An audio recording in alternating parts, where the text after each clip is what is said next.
کے ذہن میں یہ سوال آتا ہے کہ ہم اپنی آواز کو کیسے پختہ بنا سکتے ہیں؟ قرآن پاک کو خوبصورتی کے ساتھ پڑھو،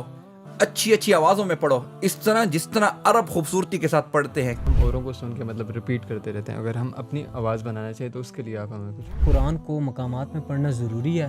کیونکہ اکثر ہم دیکھتے ہیں ہمارے معاشرے میں ہمارے محترم جو قراء حضرات ہیں، کچھ زیادہ تر تو نہیں لیکن کچھ جو ہیں وہ اس کی مخالفت کرتے نظر آتے ہیں۔ أو زد عليه ورتل القرآن ترتيلا۔ سب جو حروف ہیں ان کی پختگی کی تو آپ نے بات کی کہ کیسے پختہ کر سکتے ہیں۔ اب بطور نیا طالب علم اور میرے جو ہمارے باقی سامعین ان میں بھی جو نئے طلباء ہیں، ان کے ذہن میں یہ سوال آتا ہے کہ ہم اپنی آواز کو کیسے پختہ بنا سکتے ہیں، کیونکہ یہ ہر ایک نئے جو سیکھنے والا ہوتا ہے اس کے لیے بڑا چیلنج ہوتا ہے کہ آواز میری پختہ نہیں بن رہی۔ بالکل، یہ آپ نے بہت اچھی بات کی ماشاءاللہ، کیونکہ آواز کا پختہ ہونا اسی چیز کا پروف ہوتا ہے کہ وہ اس کے ایکسپیرینس کو بھی اجاگر کرتا ہے اور پتہ چلتا ہے کہ قاری تلاوت میں کتنا ماہر ہے۔ جتنی آواز پختہ ہوگی، آواز کی پختگی ہوگی، اتنی وہ تلاوت گرفت کے ساتھ اور خوبصورتی کے ساتھ اور کنٹرول کے ساتھ کرے گا۔ تو آواز کو پختہ کرنے کے لیے اکثر مجھ سے بھی یہ کویسچن پوچھے بھی جاتے ہیں، اور آج آپ نے بھی اس سیشن میں یہ کویسچن کیا کہ آپ ریہرسل کریں۔ سب سے پہلے میں نے آپ کو ایک بات کی کہ پہلے اپنے مخارج پختہ کریں کہ تجوید کے لیول پہ، اور جب آپ مقامات میں آ جائیں تجوید سیکھنے کے بعد تو پھر آپ اس کی پریکٹس کریں، اس کو یعنی ریاض بولتے ہیں نا اس عام ہمارے اردو لغت میں، کہ جتنی بھی مشق آپ کریں گے، جس طرح اب گانے والے ہو گئے، قوالی والے ہو گئے، یا نعت خوان حضرات ہمارے ہو گئے ماشاءاللہ، کیونکہ میرا بھی اٹھنا بیٹھنا ان میں، تو جب میں بھی ان کی ریاض کو ریاض بولتے ہیں اپنی اس زبان میں، یا ان کی جو مشق ہے، پریکٹس ہے، جو میں دیکھتا ہوں کہ وہ دن میں 4 گھنٹے، 5 گھنٹے، 3 گھنٹے ایٹ لیسٹ، اور پھر صبح کی نماز کے بعد وہ آتے ہیں اپنی پریکٹس کرنا شروع کرتے ہیں، تو اسی پریکٹس کے نتیجے میں پھر یہ ہوتا ہے کہ آواز جو ہے وہ پختگی کی طرف جاتی ہے، آواز کا پکا ہونا جو ہے وہ شروع ہو جاتا ہے۔ اور جتنی آواز پختہ ہوگی، جتنی آپ کی مشق بہترین ہوگی، اتنی پھر جب آگے آپ جا کر تلاوت کریں گے،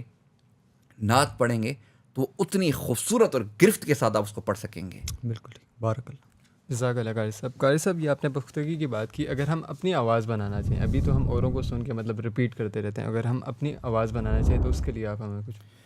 دیکھیں، اپنی آواز بنانے کے لیے بھی سب سے پہلے میں اکثر قراء حضرات کو یہ ایڈوائز کرتا ہوں کہ اول ان کو جو قاری پسند ہے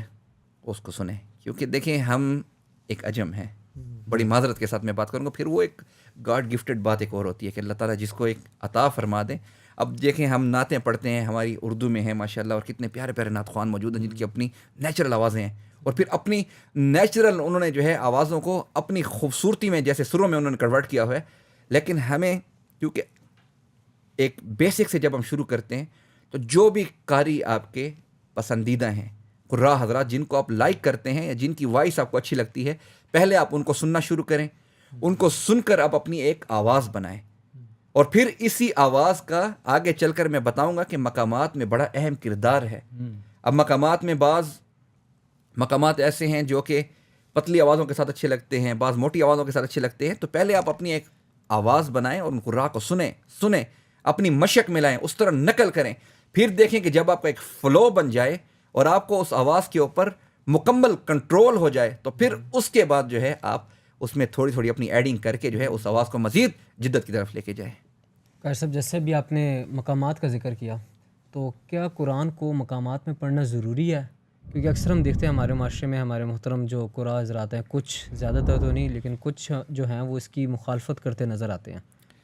عزیزم عبدالباسط صاحب، ماشاء اللہ کویسچن تو آپ نے بہت ہی پیارا کیا ہے، لیکن تھوڑا سا خطرناک کویسچن بھی آپ نے کیا ہے۔ دیکھیں، اگر میں اوورال تو کسی کی بات نہیں کرتا، لیکن میجورٹی آف جو قراء حضرات ہیں وہ قرآن پاک کو خوبصورتی کے ساتھ پڑھنے کے حق میں ہیں، اور کیوں نہ پڑھیں؟ اللہ جمیل و یحب الجمال، ایک بڑی پیاری سی ایک بات ہے، ورتل القرآن ترتیلا۔ ہمارے رب نے قرآن پاک میں، جیسے ہمارے عزیزم لقمان صاحب نے ابتدا میں ہی آپ کو بتا دیا، اور پھر میں نے بھی آپ کو ایک تمہید میں بتایا کہ قرآن پاک کو ٹھہر ٹھہر کر خوبصورتی کے ساتھ پڑھو، جس طرح اس کے پڑھنے کا حق ہے۔ اللہ جمیل، اللہ تعالیٰ جب خوبصورت ہیں، وہ یحب الجمال، اور وہ ہر چیز کو خوبصورتی میں پسند کرتے ہیں، خوبصورتی کو پسند کرتے ہیں، چاہے وہ عبادت کی خوبصورتی ہو، وہ اخلاص کی خوبصورتی ہو، وہ تقوی کی خوبصورتی ہو، حتیٰ کہ الا ان فی العلم والجسم، میں بات کو لمبا نہیں کروں گا، ہماری پرسنالٹی کیوں نہیں ہے، صفائی نصف ایمان کیوں کہا گیا ہے،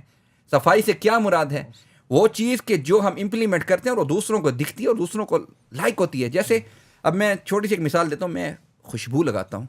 میں عطر لگاتا ہوں, میں پرفیوم لگاتا ہوں اچھے سے اچھا. میں کیوں لگاتا ہوں؟ میں اپنے لیے لگاتا ہوں. مجھے بتائیں ذرا آپ. میں اپنے لیے لگاتا ہوں, اپنی تو جو اسمیل ہے وہ تو میں محسوس کر لوں گا بعد میں. میں سوسائٹی کے لیے لگاتا ہوں. میں پرفیوم لگا کے آپ کے اندر آتا ہوں, اس سوسائٹی کے اندر آتا ہوں, تو آپ کو فیلنگز ہوتی ہیں, اور وہ پرفیوم اگر اچھی ہوتی ہے تو آپ کے دل پہ اثر کرتی ہے, آپ کی طبیعت کو, آپ کی روح تک کو تازہ کر دیتی ہے. اسی طرح جب اللہ تعالیٰ کے کلام کو, یہ میں مختصر سا یہ پورا جو ہے میں نے آپ کو سمجھے ایک جواب دے دیا آپ کا, جب خوبصورتی کے ساتھ پڑھا جائے گا, پیار کے ساتھ, دکھی انداز میں, اخلاص کے ساتھ, دلوں پر کیا وہ اثر کرے گا کہ نہیں کرے گا, اور اسی اثر پر جو ہے اگلے کا ایمان بھی تازہ ہوگا اور وہ قرآن کی طرف متوجہ ہوگا, بجائے اس کے کہ قرآن کو سادہ پڑھا جائے اور اس کی تجوید کا بھی خیال نہ کیا جائے, اس کی یعنی جو مخارج ہیں اس کا بھی خیال نہ کیا جائے, بس سادگی سے آہستہ آہستہ پڑھا جائے, تو وہ اتنا اثر انداز نہیں ہوتا. کیونکہ اس پر میں حدیث مبارکہ صلی اللہ علیہ وسلم میں من لم یتغنى بالقرآن فلیس منی, کہ جو قرآن کو خوبصورتی سے نہیں پڑھتا وہ ہم میں سے نہیں ہے. پھر حدیث مبارکہ میں آتا ہے کہ قرآن پاک کو خوبصورتی کے ساتھ پڑھو, اچھی اچھی آوازوں میں پڑھو, اس طرح جس طرح عرب خوبصورتی کے ساتھ پڑھتے ہیں. کیوں؟ وائی؟ اس لیے کہ تمہارا قرآن پاک کو خوبصورتی کے ساتھ پڑھنا, اچھی اچھی آوازوں میں پڑھنا, قرآن پاک کی خوبصورتی کو اور اس کے جمالیاتی پہلو کو اجاگر کرتا ہے. بالکل ایسے, بالکل.